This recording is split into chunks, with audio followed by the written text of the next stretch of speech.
شروع اللہ کا نام لے کر جو بڑا مہربان نہایت رحم والا ہے۔ الف لام میم، یہ کتاب یعنی قرآن مجید، اس میں کچھ شک نہیں کہ اللہ کا کلام ہے، پرہیزگاروں کے لیے رہنما ہے، جو غیب پر ایمان لاتے اور آداب کے ساتھ نماز پڑھتے اور جو کچھ ہم نے ان کو عطا فرمایا ہے اس میں سے خرچ کرتے ہیں، اور جو کتاب اے پیغمبر تم پر نازل ہوئی اور جو کتابیں تم سے پہلے پیغمبروں پر نازل ہوئیں سب پر ایمان لاتے اور آخرت کا یقین رکھتے ہیں۔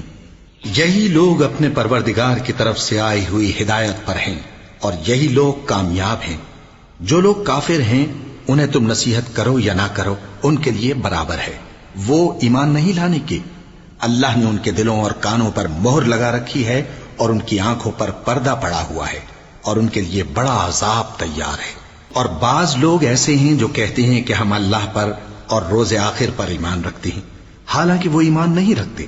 یہ اپنے خیال میں اللہ کو اور مومنوں کو دھوکہ دیتے ہیں، مگر حقیقت میں اپنے سوا کسی کو دھوکہ نہیں دیتے اور اس سے بے خبر ہیں۔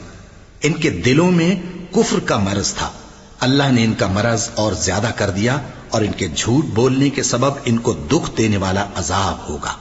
اور جب ان سے کہا جاتا ہے کہ زمین میں فساد نہ ڈالو تو کہتے ہیں کہ ہم تو اصلاح کرنے والے ہیں، دیکھو یہ بلا شبہ مفسد ہیں لیکن خبر نہیں رکھتے۔ اور جب ان سے کہا جاتا ہے کہ جس طرح اور لوگ ایمان لے آئے تم بھی ایمان لے آؤ تو کہتے ہیں بھلا جس طرح بے وقوف ایمان لے آئے ہیں اسی طرح ہم بھی ایمان لے آئیں۔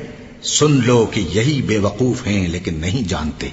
اور یہ لوگ جب مومنوں سے ملتے ہیں تو کہتے ہیں کہ ہم ایمان لے آئے ہیں، اور جب اپنے شیطانوں میں جاتے ہیں تو ان سے کہتے ہیں کہ ہم تمہارے ساتھ ہیں، اور مسلمانوں سے تو ہم ہنسی کیا کرتے ہیں۔ ان منافقوں سے اللہ ہنسی کرتا ہے اور انہیں مہلت دیا جاتا ہے کہ شرارت و سرکشی میں پڑے بہک رہے ہیں۔ یہ وہ لوگ ہیں جنہوں نے ہدایت چھوڑ کر گمراہی خریدی، تو نہ تو ان کی تجارت ہی نے کچھ نفع دیا اور نہ یہ ہدایت یاب ہی ہوئے۔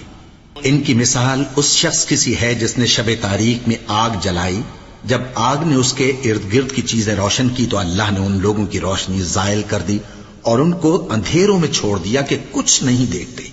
یہ بہرے ہیں، گونگے ہیں، اندھے ہیں کہ کسی طرح سیدھے رستے کی طرف لوٹ ہی نہیں سکتے۔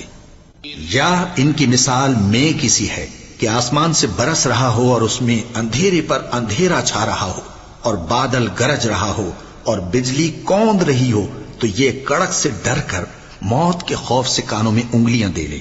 اور اللہ کافروں کو ہر طرف سے گھیرے ہوئے ہے، قریب ہے کہ بجلی کی چمک ان کی آنکھوں کی بصارت کو اچک لے جائے۔ جب بجلی چمکتی اور ان پر روشنی ڈالتی ہے تو اس میں چل پڑتے ہیں، اور جب اندھیرا ہو جاتا ہے تو کھڑے کے کھڑے رہ جاتی ہیں۔ اور اگر اللہ چاہتا تو ان کے کانوں کی سنوائی اور آنکھوں کی بینائی دونوں کو زائل کر دیتا۔ بلا شبہ اللہ ہر چیز پر قادر ہے۔